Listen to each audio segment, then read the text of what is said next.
Hi, welcome to HardReset.Info channel, dear viewers. In front of me Realme C33, and now I'm gonna show you how to reset network settings on this device.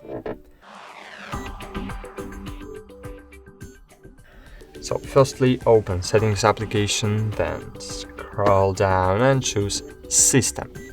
Then scroll down again, click Reset Options and choose Reset Wi-Fi, Mobile and Bluetooth. Click Reset Settings, then confirm your screen lock or pattern lock and choose Reset Settings. That's it. Network settings have been reset. Okay, that's it. Thanks for watching. Like this video, subscribe to our channel, and bye. See you.